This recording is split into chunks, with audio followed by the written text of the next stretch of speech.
If that is the best Earth can send, maybe humanity should stay out of our wars. Cale Voren said it loudly enough for every cadet in the Orion Academy combat arena to hear. Laughter rolled through the seats above them. Ryan Cole stayed on the training floor, one knee down, one hand braced against the polished surface. His cheek burned with embarrassment more than pain. Across from him, Cale stood 7 feet 4 inches tall, cobalt gray skin gleaming beneath the arena lights, looking exactly like what the Academy claimed he was, its strongest cadet. Ryan looked past him at the gravity display. 38 centimos, that number mattered more than anyone in the room understood. You done? Cale asked. Ryan slowly got to his feet. Depends. You done talking? A few cadets laughed at that, but Cale did not. You have spent 6 days making excuses. Different atmosphere, different equipment, different gravity. Gravity isn't an excuse. Then prove it. Ryan glanced toward the observation deck. Commander Adrian Hayes stood behind the glass with his arms folded. He gave Ryan one small shake of the head. Ryan knew what it meant. Do not make a point. That had been the order since Earth sent him here. Learn their systems. Respect their customs. Do not turn a student exchange into an interspecies incident because somebody bruised your ego. Easy advice when 500 people were not laughing at you. Cale stepped forward. Ryan saw the movement coming and shifted aside. In Earth gravity, it would have been nothing special. Here, his push carried him nearly 6 feet. He corrected before anyone noticed. Almost anyone. Talia Sarin leaned forward in the front row. Cale came again, faster this time. Ryan caught his wrist by instinct. For half a second, Cale stopped cold. Ryan felt how little effort it had taken. Too little. He immediately loosened his grip. Cale twisted free and forced Ryan backward. The crowd erupted. Fight me, human. Cale's voice had lost its amusement. I am. No. You are surviving. Ryan's jaw tightened. That one landed. He wanted to stop measuring every step, every grip, every movement. He wanted 5 seconds without Hayes' warning in his head. Instead, Ryan exhaled. Trust me, you really don't want me trying harder in here. Cale stared at him, then laughed. The arena joined him. Ryan looked down and noticed a thin fracture in the training surface beside his right boot. He quietly moved his foot over it. The match ended minutes later with Cale declared the winner and Ryan walking away beneath another wave of applause meant for somebody else. Only Talia was not clapping. She had replayed the exchange on her wrist display, slowing it frame by frame. Ryan had not failed to hold Cale. He had let him go. Then she zoomed in on the floor beneath Ryan's boot and saw the fracture appear before he released his grip. Across the arena, Ryan looked up at the gravity display again. 38 centimos for the first time. Talia wondered why the human kept checking it. Then a warning symbol flickered beside the number. The warning symbol vanished before anyone else seemed to notice it. Ryan stopped near the arena exit and looked back, but the display had already returned to its steady blue glow. 38 centimos, you coming, Earth? Maya Brooks called from the corridor. Ryan caught up with her and took the paper cup she held out. He tasted the coffee and immediately frowned. This is terrible. You say that every morning. Because every morning it gets worse. Maya smiled, but her eyes dropped to his hand. You almost did it again. Ryan knew exactly what she meant. Almost. That floor is rated for rivalry combat training. Then somebody should file a maintenance request. Ryan. He sighed. 6 days earlier, Orion Interstellar Defense Academy had looked incredible from the shuttle window, a silver complex stretching across nearly 2 miles of orbital infrastructure. Training rings rotated around its central tower. Cadets from 31 worlds crossed its halls. Ryan had expected difficult classes, strange food, maybe a few awkward questions about Earth. He had not expected to spend every waking hour pretending normal movement required effort. The first clue came during cargo intake. A service cart malfunctioned and dropped an equipment crate beside Maya. Ryan caught it before it reached the deck. The quartermaster stared at him. Ryan stared at the crate. Adrenaline, he had said. The next morning, he overshot a training platform by nearly 8 feet. He blamed his boots. Then he broke a grip sensor during physical assessment. That one was harder to explain. Commander Hayes found him afterward. Cole, my office. Hayes was waiting beside the observation window when Ryan arrived, hands behind his back. Do you know why you are here? Exchange program. Try again. Ryan looked through the glass at cadets crossing the courtyard below. To prove humans can work with them. Exactly. Not dominate them. Not embarrass them. Work with them. Ryan nodded, although the words still bothered him. So I am supposed to look weak? You are supposed to learn control. That evening, Ryan called his mother in Colorado. The transmission delay was annoying, but hearing her voice helped. She asked whether he was eating enough. Ryan laughed and told her alien cafeteria food was probably violating several laws back home. He did not mention Cale. He did not mention the whispers following him through the halls. Across campus, Cale Voren was reviewing Ryan's physical assessment records with Talia. Cale had earned the highest combat ranking at Orion 3 years in a row. He trained before sunrise, studied after everyone else left, and carried his father's reputation like a weight he refused to put down. He had earned his confidence. That was exactly why Ryan irritated him. He is hiding something, Talia said. Cale looked at her. You defended him yesterday. I am not defending him. I am telling you what I saw. She pulled up footage from the arena and froze the image on the fracture beneath Ryan's boot. Cale's expression changed. Run his Earth data. Talia opened the exchange file. A line appeared beside Ryan's homeworld classification. Surface gravity, 1G. Cale stared at the number. That cannot be right. Before Talia could answer, an announcement rolled across every speaker in the academy. Attention, all cadets. Apex Trials registration closes tomorrow at 1800 hours. Cale slowly looked toward the human residence wing. Then he smiled. Good. Talia shut off the display. Cale, whatever you are thinking, do not. He was already walking toward the door. If Cole is hiding what he can do, tomorrow he stops hiding. Cale did not wait for the next morning.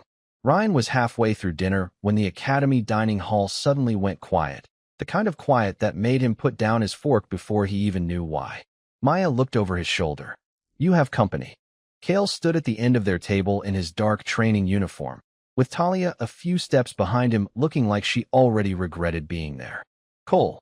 Ryan glanced at his food. Voren. Enter the Apex Trials tomorrow. No, Cale blinked. Apparently, that answer had not been among the possibilities he prepared for. You did not hear the challenge. I heard enough. Ryan picked up his fork again. I have navigation systems at 7, tactical theory at 9, and Commander Hayes already thinks I am a diplomatic incident waiting to happen. I am busy. A few nearby cadets tried not to stare. Cale lowered his voice. You are hiding your physical capability. Ryan stopped eating. Talia stepped forward and placed her wrist display on the table. The arena footage appeared, frozen on the fracture beneath Ryan's boot. I found this, she said. Ryan looked at Maya. Maya raised both hands. Do not look at me. I told you to stop breaking things. Cale tapped the display. You released me deliberately. Maybe your floor is cheap. And your homeworld gravity. That got Ryan's attention. Cale continued. 1 Earth gravity. More than twice the Academy standard. Congratulations. You can read. Cale's jaw tightened. Tomorrow. Apex Arena. You and me. Still no. Why? Ryan leaned back. He could feel the room listening now. The answer he wanted to give was because he was tired of being treated like a circus animal. The honest answer was worse. Because I do not know your body well enough to know where my safe limit is. Cale stared at him. The insult was not intentional, which somehow made it land harder. You think you would hurt me? I think I am here to graduate, not find out.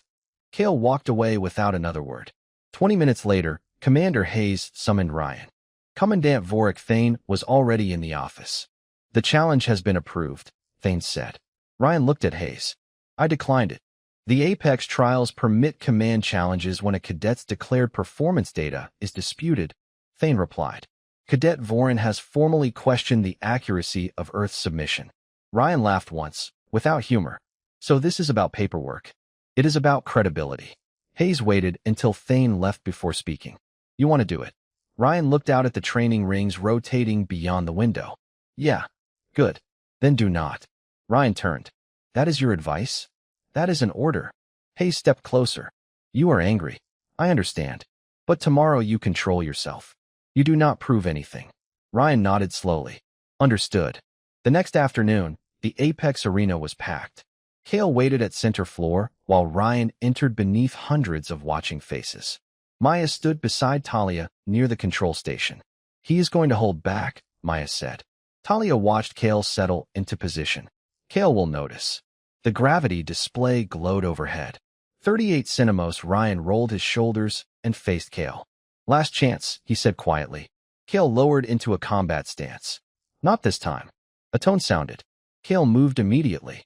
Ryan stepped aside, felt his body travel farther than intended, and corrected. Kale turned with him. Faster than before. Smarter, too. Ryan realized within seconds that this was not going to be the same match. Kale had studied him. Every hesitation, every restrained movement, every place Ryan had chosen control over advantage. From the observation deck, Thane watched with satisfaction. Hayes did not. Ryan avoided another rush and planted his foot. The floor gave a faint crack beneath his boot. Kale heard it. His eyes dropped for half a second, then lifted back to Ryan. The confidence on his face disappeared. You really were holding back. Ryan breathed out slowly. I tried to tell you. Kale straightened. Then, instead of backing away, he smiled. Good. He raised his hands again. Now I finally know where to push. Kale came forward with none of the showmanship Ryan had expected. No taunt. No dramatic charge. Just a clean change of angle and a fast attempt to force Ryan off balance. Ryan slipped away, but Kale was already adjusting. He had studied every second of their first match, and now he was using Ryan's restraint against him. You keep stopping, Kale said as they circled. That is the idea. Then stop stopping. Kale changed direction. Ryan caught the movement late and gave ground, his boots sliding several feet across the smooth training surface. The crowd came alive. Ryan heard Kale's supporters calling his name, but the noise barely registered. He was doing math now. Distance, momentum, grip. At 0.38 g, movements that felt ordinary in his head became exaggerated the moment his muscles committed. Kale stepped inside his reach. Ryan reacted automatically, caught his arm, turned, and almost completed the counter before realizing how quickly Kale was leaving the floor. Ryan changed direction and guided him safely back down instead. Kale landed upright. His expression hardened. Again, you should be thanking me. For what? Not finishing that.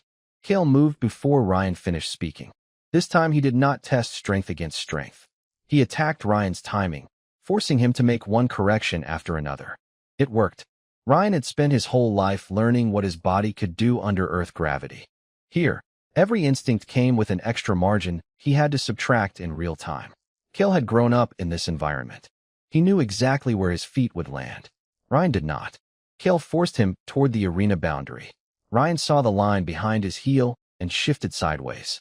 Too much. He traveled nearly 5 feet and had to catch himself on one hand. Laughter broke from the upper seats. Ryan heard it and felt irritation flash through him. He hated that it mattered. He hated even more that Kale knew it mattered. There, Kale said. That is the real human. Ryan stood. You have no idea. Kale rushed him again. Ryan planted his right foot and brought both hands up. For one dangerous second, instinct took over. His body tightened. His shoulders turned. He saw the opening. One movement would end the match. Then Hayes's voice returned in his memory. Control yourself. Ryan redirected at the last instant. Kale felt it. So did Talia. He changed the move, she whispered. Maya never looked away from the arena. He keeps doing that. Kale recovered immediately and used Ryan's hesitation to take control. A moment later, the match tone sounded. The overhead display flashed Kale's name. Winner. The arena erupted. Kale stood breathing hard, while Ryan remained seated on the floor, staring at his hands. He had lost. On purpose, mostly. Somehow that did not make the embarrassment easier. Kale offered him a hand. Ryan looked at it, surprised, then accepted. You could have beaten me, Kale said quietly. Maybe. Why did you not? Ryan got to his feet. Because winning a school match is not worth somebody getting hurt. Kale's face changed. Before he could answer, every light in the arena went dark. The cheering stopped. A low mechanical tone rolled through the chamber. Red emergency strips snapped on along the floor. Maya turned toward the control station. That is not part of the trials. The gravity display flickered. 38 centimos, then 41 centimos. Talia stared at the rising number. Control, shut it down. 46 centimos. Ryan looked toward Hayes. Hayes was already moving. 52 centimos around the arena. Cadets began lowering themselves toward the floor as their own bodies suddenly felt heavier. Kale's breathing changed. Ryan's did not. 61 centimos. The automated warning finally came over the speakers. Gravity stabilization failure. All personnel remain stationary. Ryan looked up at the number climbing toward a world everyone here considered extreme. For him, it was heading home. He turned to Cale. Get down. Ryan, why are you still standing? Cale asked. The number above them passed 0.70 G, and the answer was becoming impossible to hide. Around the arena, Valari cadets were sitting or kneeling as the increasing gravity pulled harder against bodies built for a lighter world. Ryan felt it too, but for him the sensation was strangely familiar. His boots finally stayed where he expected them to. His balance stopped feeling loose. Even his breathing settled into an old rhythm. Because this is getting closer to normal, Ryan said. Cale stared at him. 78 Cinemos Commander Hayes reached the arena floor and pointed toward the nearest support benches. Everyone down. Do not try to prove anything. Ryan almost laughed at the irony. Cale lowered himself carefully, one hand gripping the rail. Earth is really like this. Not yet. What do you mean, not yet? The display climbed through 84 Cinemos. Ryan rolled his shoulders. Home is 1.0. For the first time since Ryan had met him, Cale had nothing to say. Maya reached the emergency console with Talia beside her. The controls flashed error messages faster than either could clear them. Primary regulator is not responding, Talia said. Try the secondary bus. Maya switched channels. Nothing. Secondary is locked out.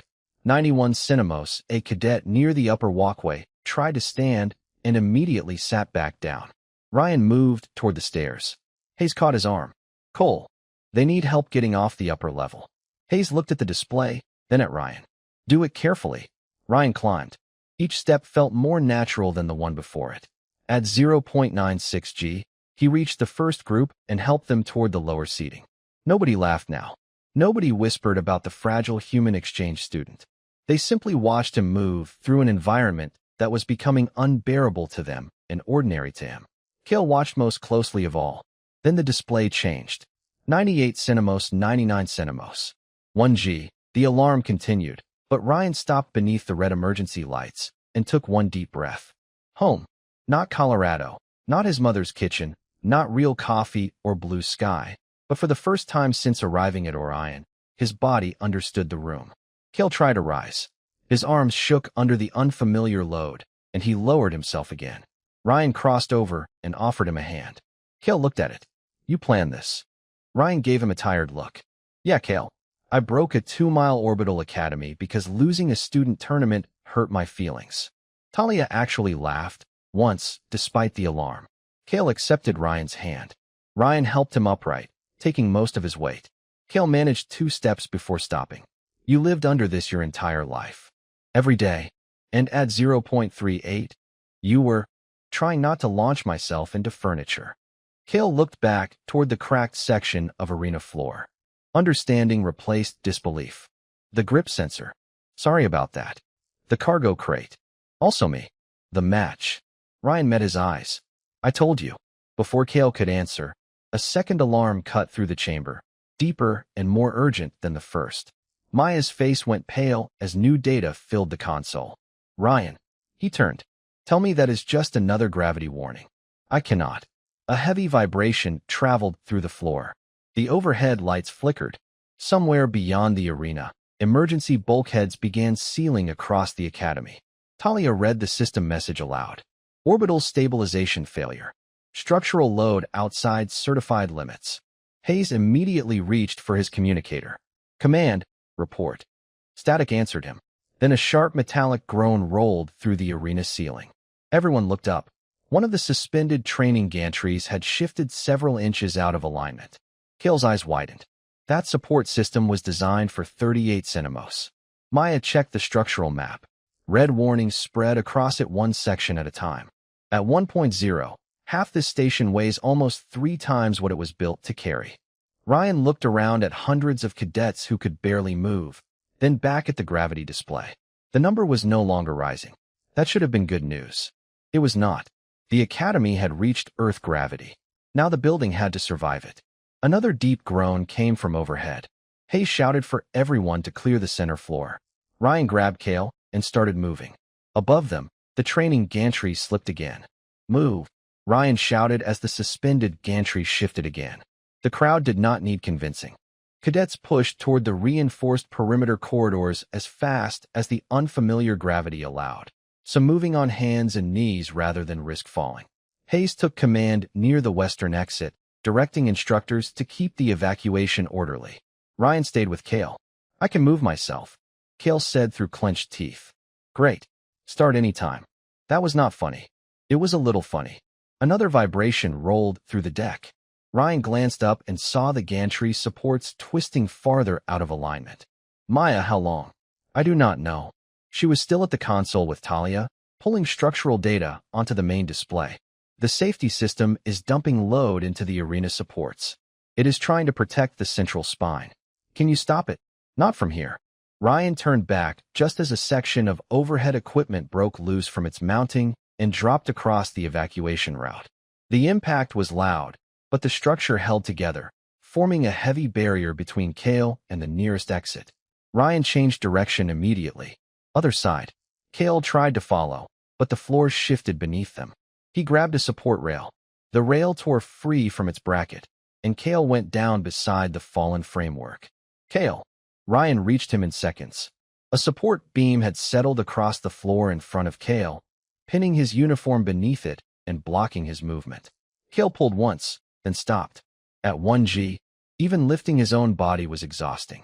Moving the beam was impossible. "Go," Cale said. Ryan looked toward the exit. For one brief second, an ugly thought crossed his mind. Cale had wanted proof.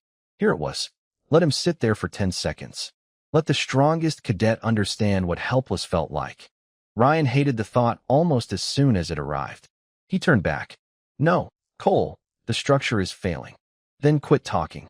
Ryan crouched beside the beam, found a grip, and pulled upward. Nothing happened. He reset his feet. Earth gravity felt normal, but normal did not mean easy. The support was built for an orbital station and weighed hundreds of pounds under the new load. His arms began to shake. "Ryan," Cale said, quieter now. "Leave me." Ryan drew another breath. "Not happening." He lifted again. This time the beam moved just enough. "Now." Cale dragged his uniform free and rolled clear. Ryan let the support settle back into place and sat down hard, breathing fast. Cale stared at him. "Why?" Ryan looked at him like the question was ridiculous. "Because this is not a match anymore." Hayes reached them with 2 instructors and helped Cale toward the exit. Then every emergency display in the arena suddenly changed from red to white. Commandant Thane appeared on the screens. "All cadets remain in designated shelter zones. The gravity malfunction is contained." Maya froze. "No, it is not." Thane continued. "There is no evidence of a broader structural emergency. Unauthorized access to engineering sectors is prohibited." Talia stared at the structural map. "He is lying." Maya enlarged a maintenance log that had appeared after the emergency system unlocked restricted files. Several warnings were marked in yellow, then orange, then red. The earliest was dated 11 weeks ago. Primary gravity regulator instability, Maya read. Replacement recommended immediately. Talia scrolled down. Request denied by Academy Command. Ryan looked toward Thane's image. Cale had gone completely still. "There is more," Talia said. 3 days ago, engineering requested cancellation of the Apex trials because the regulator could fail under peak arena load. Maya opened the response. The authorization code belonged to Commandant Thane. Denied. Cale stared at the screen as if the Academy itself had changed shape around him. He knew. Before Ryan could answer, another message appeared. Automatic orbital correction unavailable. Manual stabilization required. Estimated structural window, 27 minutes. Maya looked toward the sealed engineering doors. "The manual controls are 3 sectors away." Thane's voice returned over the speakers. "No cadet is to leave shelter." Ryan looked at Cale. Cale looked back. For the first time, there was no rivalry between them. "I know a maintenance route," Cale said. 27 minutes is not a rescue window, Maya said. "It is a countdown." Cale was already pointing toward a service hatch behind the lower seating. "That passage connects to the old maintenance spine. It bypasses the main elevators and comes out near engineering." Hayes stepped between him and the hatch. "You can barely stand." "I do not need to stand the whole way. I need to tell Cole where to go." Ryan looked at Hayes. "He knows the station. I can move in this gravity. That makes us the best option." Hayes clearly hated the logic. Another tremor passed through the deck settling the argument for him. Maya and Talia stay on communications. You two get to engineering. If I tell you to turn around, you turn around. Yes, sir, Ryan said. Cale hesitated. I do not technically report to you. Hay stared at him. Today you do. Maya opened the service hatch. Ryan helped Cale inside, and they entered a narrow passage barely wide enough for Ryan's shoulders. Cale guided him through intersections while Ryan handled doors that emergency motors could no longer move under the increased load. Neither mentioned the match. There was no room left for pride. Halfway through the maintenance spine, they found 6 first-year cadets trapped behind a jammed pressure door.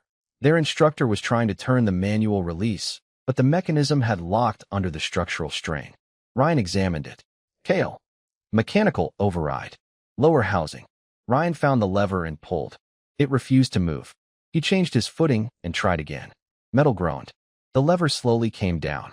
The door opened several inches. That is enough, Hayes said through Ryan's communicator. Get them through. One by one, the cadets squeezed into the safer corridor. A young Valari stopped beside Ryan. Are you the human from the arena? Ryan was breathing too hard to appreciate the timing. Unfortunately, the cadet looked at the door Ryan was holding open. I thought you lost. Cale answered before Ryan could. He did. Then he looked at Ryan. That is not the same thing as being weak. Ryan almost smiled. You are learning. They continued toward engineering. Maya's voice came through the communicator. I found the failure chain. The regulator did not just malfunction. The automatic system tried to compensate, but somebody disabled the load limiter before the trials. Cale stopped. Why would anyone do that? Talia answered. Because the limiter kept canceling high-output arena events. Thane authorized the bypass so the trials would not be interrupted. Ryan closed his eyes for half a second. He did not just ignore the warning. No, Maya said. He removed the thing designed to protect us from it. A new announcement interrupted them. Thane's voice filled the maintenance corridor. Cadets Cole and Voren cease movement immediately. Security has been instructed to prevent unauthorized entry into engineering. Cale looked genuinely stunned. He is sending security after us? He is protecting himself, Ryan said. If we reach engineering, the full maintenance record becomes part of the emergency log. They rounded the final corner and found 2 Academy security officers waiting beside the sealed engineering hatch. Neither had weapons raised. Under Earth gravity, both were struggling simply to remain upright. Commandant's orders, one said. Nobody enters. Ryan stopped several feet away. There are thousands of people on this station. We know. Then open the door. The officer looked away. Cale stepped forward, fighting for every inch. I spent 3 years believing this academy taught us duty before pride. His voice shook from the gravity, not fear. If you still believe that, move. For several seconds, nobody spoke. Then the senior officer reached for the access panel. Before his hand touched it, every light went out. Maya's voice burst through Ryan's communicator. Ryan, something just changed. Orbital correction has stopped completely. Emergency power returned in dim red strips. A timer appeared above the engineering hatch. 9 minutes, 12 seconds. Ryan stared at it. What happened to 27? Maya answered softly. The central stabilizer just failed. Cale looked at the sealed door. Ryan stepped toward it. Behind them, the entire station began to tilt. The station tilted just enough to make everyone grab for something solid. Ryan caught the wall rail while Cale braced himself against the engineering hatch. The senior security officer entered his override code, and the door opened with a slow mechanical groan. Go, he said. Ryan pulled Cale through. Engineering looked nothing like the clean training rooms upstairs. Pipes crossed the ceiling, access panels stood open, and warning lights covered nearly every console. At the center of the room, a circular stabilization control blinked red. Maya, we are inside. Good. Find the orbital control station. Ryan scanned the consoles. There are about 50 things in here that look important. Cale pointed across the room. Blue console. Far wall. Of course it is on the far wall. They moved. At Earth gravity, Cale could manage only short stretches before needing support, but he refused to stop. Manual stabilization requires 2 control points, he said. One here and one inside the regulator chamber. Ryan looked at him. How far? About 60 feet. That sounds suspiciously easy. It is vertical. Ryan sighed. There it is. Maya came through the communicator. I have worse news. Thane is trying to restore the automatic system remotely. Would that work? Ryan asked. For maybe 30 seconds. Then it could overload the regulator completely. Cale reached the blue console and entered his cadet authorization. Access denied. He tried again. Same result. Then Commandant Thane's face appeared on the screen. Cadet Vorin. Step away. Cale stared at him. Sir, the manual controls can stabilize the station. Engineering personnel are handling the emergency. There are no engineering personnel here. Silence.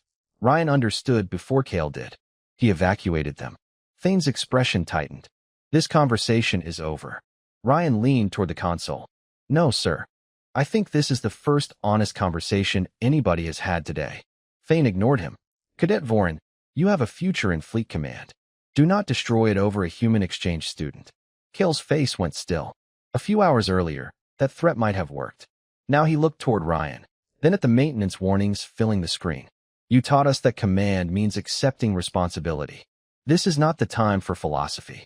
No, Cale said. This is exactly when it matters. He removed his academy identification badge and placed it on the console. I am staying. Thane disappeared from the screen. A second later, the engineering doors locked behind them. Maya cursed over the communicator, then caught herself. He just isolated the sector. Ryan checked the timer. 7 minutes. Can you unlock the regulator chamber? Working on it. Cale opened a maintenance schematic. There is another problem. The manual release was designed for maintenance crews under standard academy gravity. At 1.0, the mechanism will require almost 3 times the force. Ryan looked at him.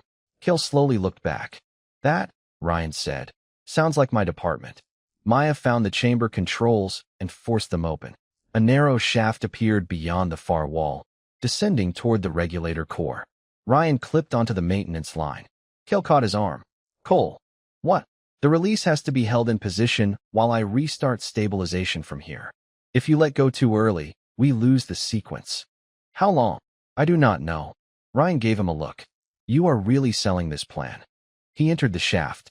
The climb down was slow, every rung vibrating beneath his hands. Above him, Cale called directions while Maya tracked the station's orbit. When Ryan reached the bottom, he found a heavy mechanical lever lock beside the regulator housing. Found it. Pull it fully down, Cale said. Ryan wrapped both hands around the lever and pulled. It barely moved. He reset his stance and tried again. The mechanism shifted an inch. His shoulders tightened. Ryan, Maya said, 5 minutes. Plenty of time. That is a lie. I know. He pulled harder. The lever came down halfway. Then the entire regulator chamber shuddered. The lights changed from red to black, then back again. Cale's voice broke through the static. Hold it there. I thought you said fully down. The restart sequence changed. Why? Cale paused. Because Thane just activated the automatic system. Ryan stared upward. You said that could overload the regulator. It can. A new warning appeared beside the lever. Automatic restart, 30 seconds. Ryan tightened his grip. Cale, I see it. Tell me you have a plan. For the first time, Cale sounded almost amused. I learned something from you today. What? Sometimes you stop following orders. The automatic countdown reached 25 seconds. Cale disabled his console safeguards. Maya realized what he was doing. Cale, that will transfer the entire stabilization system to manual control. Exactly. And if Ryan cannot hold that release? Cale looked down into the shaft. Then we fall. Ryan planted both feet, pulled the lever another inch, and smiled despite himself. No pressure then. The automatic countdown reached 20 seconds. Ryan locked both hands around the manual release and pulled until the mechanism finally dropped into position. Cale now. 60 feet above him, Cale transferred stabilization authority away from the automatic system. Every console in engineering went dark for one long second. Then a single line appeared. Manual control accepted. Maya, Ryan asked. We have control, but the station is still drifting. Tell me something useful. Hold that lever. Ryan laughed through his breathing. That was not useful. Cale began entering correction commands while Talia relayed orbital data from the arena. The station tilted another degree. Ryan felt the change immediately through his boots. The release fought upward against his arms. Cale, 30 seconds. You said that 30 seconds ago. Then you already have experience. Ryan almost smiled. The strongest cadet at Orion was making jokes under pressure. Maybe Earth was rubbing off on him. Above, Kale watched the orbital line creep toward the safe corridor. Correction thrusters responding. Maya's voice came quickly. Almost there. Ryan, do not let go. Was not planning on it. 10 seconds later, the vibration beneath his feet softened. The lever stopped fighting him.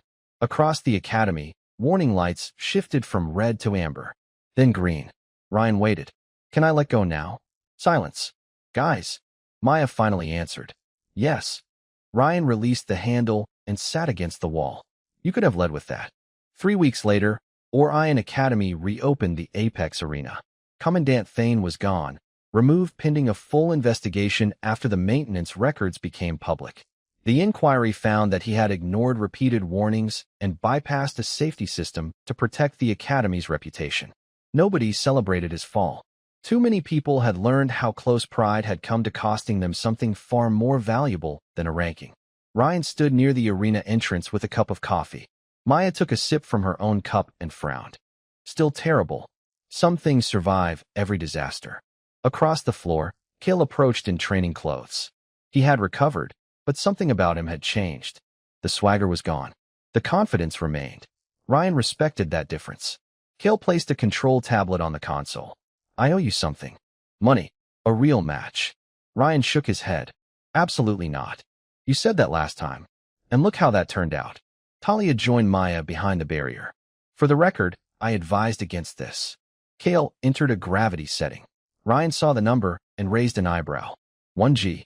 You sure? Kale considered the question longer than he had before. No, Ryan smiled. That is probably the smartest thing you have said all semester. Kale smiled back. Do it anyway. The gravity began rising slowly. This time there were no crowds, no rankings, no one trying to prove that one species belonged above another. Kale lowered his stance as the weight increased. Ryan waited. At 0.70 G, Kale struggled but stayed upright. At 0.85 G, Ryan expected him to stop. He did not.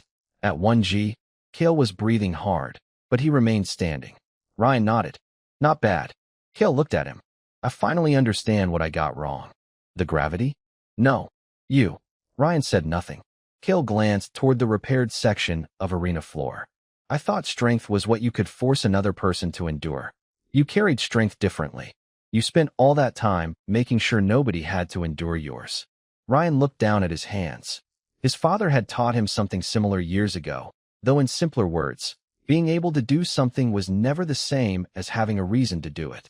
That is called control, Ryan said. Kale nodded. Then perhaps that is what I needed to learn. The match tone sounded. Neither moved immediately. Somewhere beyond the glass, Orion turned quietly above the stars. Ryan finally raised his hands. Kale did the same. And for the first time, they were not trying to discover who was stronger. They were trying to discover what strength was for.